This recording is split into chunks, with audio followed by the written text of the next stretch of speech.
Dear students, now today we will share the syllabus of SCC semester 2. English Honors semester 2, Binawa Bhai University. SCC 3, Honors Core Course 3.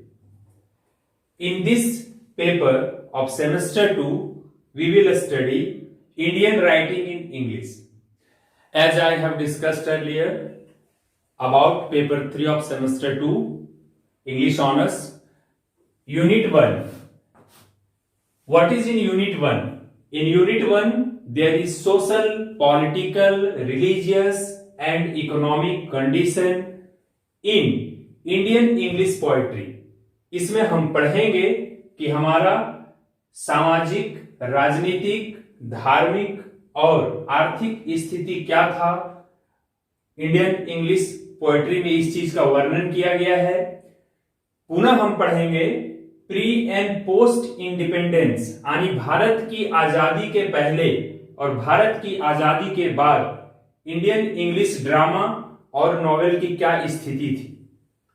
पुनः इसी unit में हम पढ़ेंगे Indian English short story के बारे में। In unit 2 we have to study about the guide. Unit 2 में हम लोगों को द गाइड के बारे में पढ़ना है and the writer of this book is R K. Narayan. R.K. Narayan was a prominent author and he has written the guide. This has been recommended in your syllabus. Again, in Unit 3 में we have to study Nagamandala.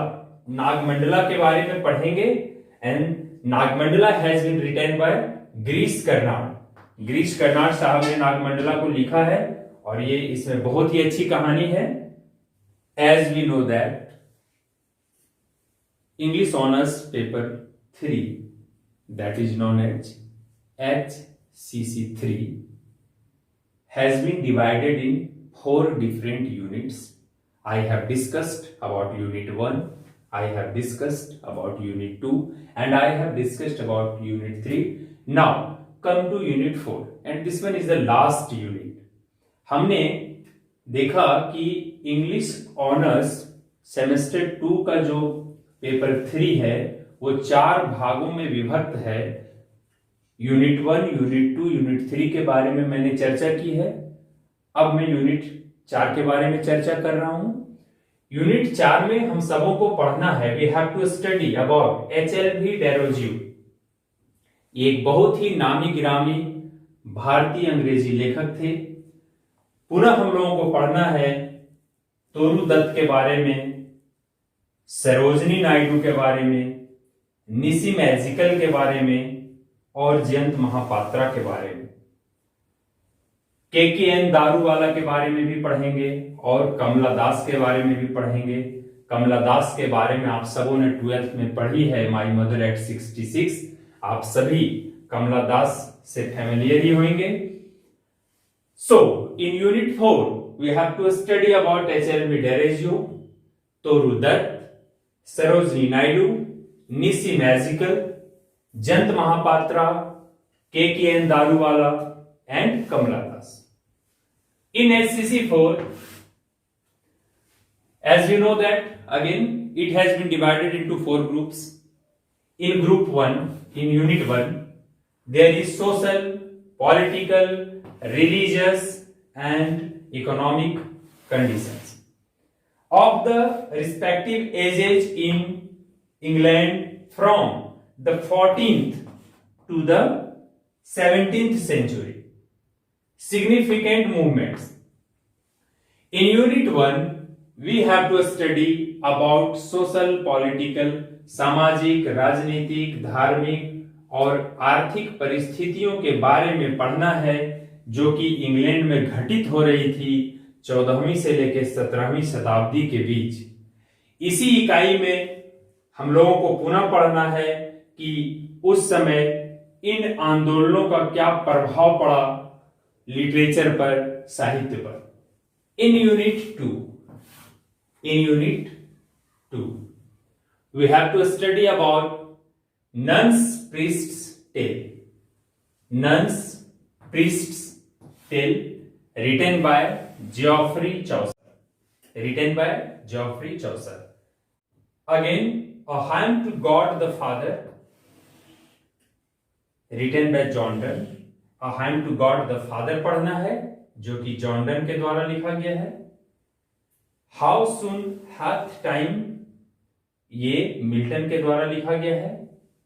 ये हम सबों को unit 2 में पढ़ना है. In Unit 2, we have to study Nun's Priest's Tale, written by Geoffrey Chaucer, A Hymn to God the Father, written by John Donne, and How Soon Hath Time, written by John Milton. And the last one is To His Quiet Mysteries, written by Andrew Marvell. Unit 2 के आखिरी में हम सबों को पढ़ना है to his quiet mistress के बारे में, जिसको लिखा है Andrew Marvell. Now come to unit 3. अब हम चर्चा करेंगे तीसरी इकाई के बारे में.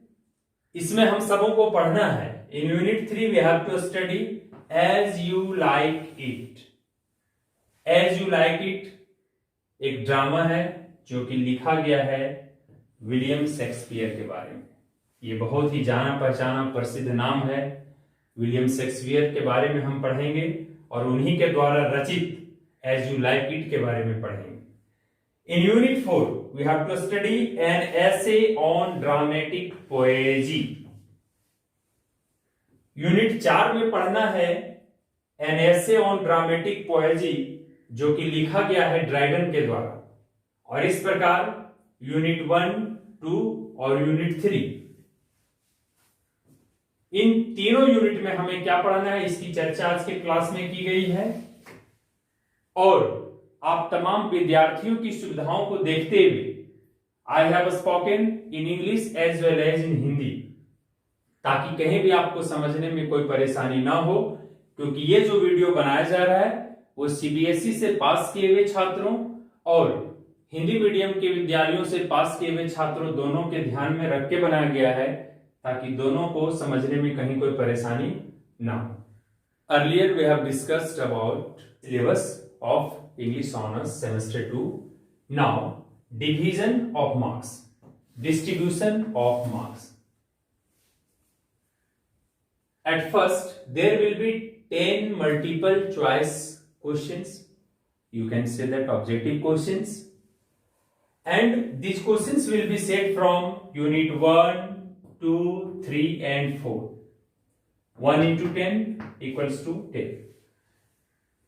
10 ऑब्जेक्टिव प्रश्न पूछे जाएंगे और ये सभी प्रश्न इकाई 1, 2, 3 या 4 से रहेंगे. और इसमें आपको 10 मार्क्स का क्वेश्चन अटेंड करना पड़ेगा. There will be 4 short questions and the word limit of these questions should not more than 150 out of 6 alternatives. And we have to attempt only 4 questions and one question will be equal to 10 marks and that will be of 40 marks.